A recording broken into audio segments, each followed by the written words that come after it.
नमस्कार दोस्तों, स्वागत है आप सभी का आपके अपने चैनल वर्कअप सीसी में। फ्रेंड्स, यदि आप एक ईपीएफ मेंबर है और आप पेंशन के लिए अप्लाई करने वाले हैं तो ये वीडियो आपके लिए बहुत ही इंफॉर्मेटिव होने वाली है, तो प्लीज वीडियो को अंत तक जरूर देखें। मैं आपको एक सबसे पहले मेरे व्यूअर जो सवाल मुझसे किए हैं वो सवाल आपको बताता हूँ, फिर आपको डिटेल्स में समझाऊंगा। सवाल है, हमारे व्यूअर सवाल किए कि सर मैं किसी कंपनी में 16 साल नौकरी किया हूँ, वर्तमान में मेरा उम्र 60 वर्ष हो चुका है, लेकिन मेरा 58 वर्ष का उम्र 2023 में ही पूरा हो गया था, परंतु मैंने पेंशन चालू नहीं करवाया था और 58 वर्ष पूरा होने के बाद मेरे पीएफ के पासबुक में पीएफ में पैसा जमा होता था, इंप्लॉय कंट्रीब्यूशन और इंप्लॉयर कंट्रीब्यूशन, लेकिन जो पेंशन वाला फंड है वो पैसा जमा होना मेरा 58 वर्ष जब पूरा हुआ था उस समय से बंद हो गया था। क्या मैं अभी अगर पेंशन के लिए अप्लाई करूंगा तो जो मुझे एरियर्स अमाउंट मिलना चाहिए 58 से लेकर 60 साल की उम्र के बीच का, वो एरियर्स अमाउंट मुझे मिलेगा या मुझे पेंशन बढ़ के मिलेगा, या मुझे वो एरियर्स अमाउंट जो 58 वर्ष की उम्र में जो पेंशन मुझे मिलना चाहिए था वो एरियर्स अमाउंट नहीं मिलेगा? अगर नहीं मिलेगा तो क्या ऐसा उपाय करूं कि मुझे वो एरियर्स अमाउंट पैसा मिल जाए। और दोस्तों, मैं आपको यह भी बता देता हूं कि यदि आपने 58 वर्ष की उम्र में फॉर्म 10D आपने भर दिया और वहां पर डेफर्ड पेंशन ऑप्शन सिलेक्ट किया तो आपको क्या उससे फर्क पड़ेगा, और डेफर्ड पेंशन ऑप्शन सिलेक्ट नहीं किया तो क्या फर्क पड़ेगा। तो आइए जानते हैं इनके सवाल का उत्तर। हो सकता है कि आपके मन में भी ये सवाल आ रहा हो, तो यह भी जानेंगे कि इनको कितना रुपया पेंशन मिलेगा। मैं सबसे पहले आपको एक लाइव प्रूफ दिखाता हूं।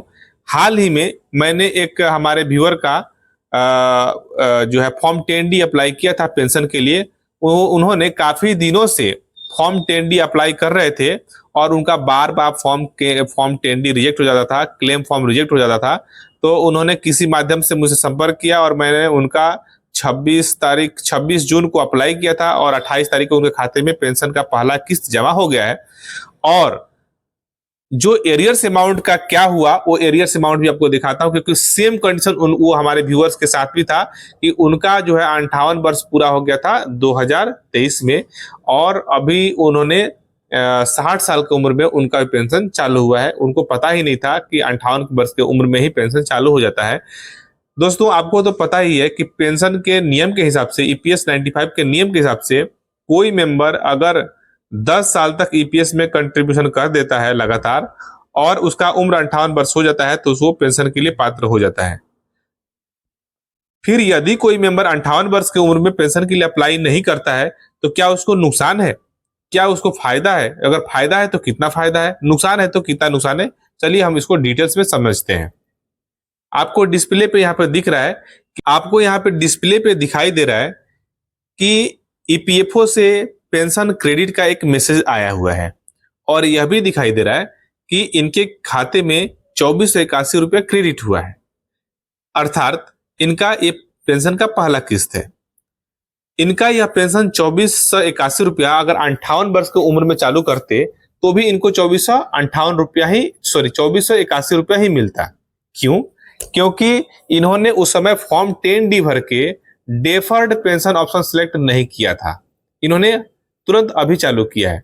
उस समय अगर यह फॉर्म 10D भर के अगर डेफर्ड पेंशन यस सिलेक्ट किए होते तो वर्तमान में इनको 2 साल का प्रति वर्ष 4% के हिसाब से 2 साल का 8% ज्यादा पेंशन इनको मिलता, लेकिन उन्होंने सिलेक्ट किया ही नहीं था। फॉर्म 10D भरा ही नहीं था क्योंकि इनको पता नहीं था। ऐसे बहुत सारे मेंबर्स होंगे जिनको यह पता नहीं है।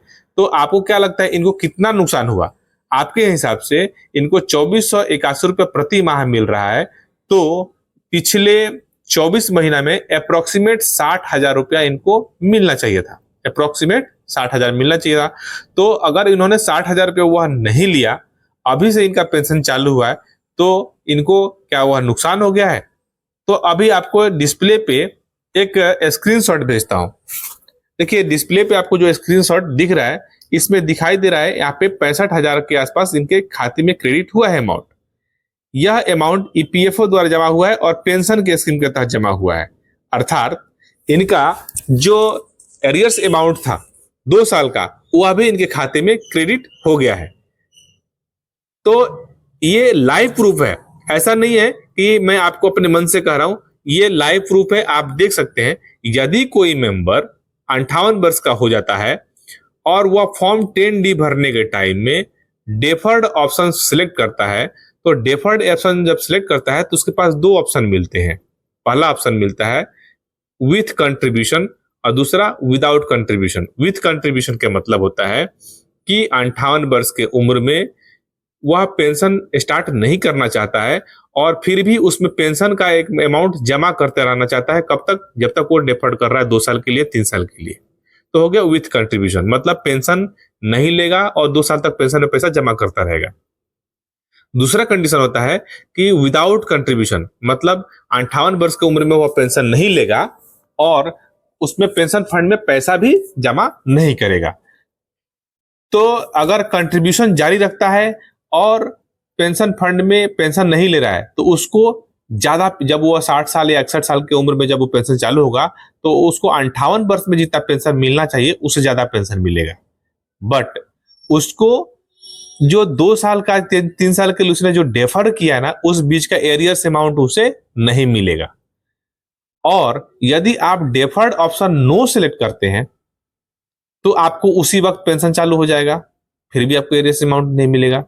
अगर दोनों ही कंडीशन में ना तो आपने फॉर्म 10D भरा और ना आपने डेफर वगैरह कुछ ऑप्शन सिलेक्ट किया, डायरेक्ट आपने 60 साल की उम्र में अगर आप पेंशन के लिए अप्लाई करते हैं या 61 साल की उम्र में अप्लाई करते हैं, तो 58 से लेकर 60 या 58 से लेकर 61 या 58 से लेकर 62, जिस उम्र में आपने चालू किया उस उम्र से तक, 58 से लेकर उस उम्र तक के बीच का जो अमाउंट बनेगा, मतलब आपका जो वर्तमान में पेंशन आपको मिलने वाला है, उस हिसाब से कैलकुलेशन करके जो जो डिफरेंस अमाउंट बनेगा, जो एरियर्स अमाउंट होगा, वो आपके खाता में क्रेडिट हो जाएगा। तो आशा करता हूं कि आपके सवाल का उत्तर आपको मिल गया होगा। इसी प्रकार के अगर आपके मन में कोई और सवाल आता है तो आप हमें बेझिझक इस वीडियो पे कमेंट के माध्यम से पूछ सकते हैं। प्लीज वीडियो को लाइक कर दें, शेयर कर दें और चैनल पे पहली बार वीडियो देख रहे हैं तो आप चैनल को सब्सक्राइब करना ना भूलें।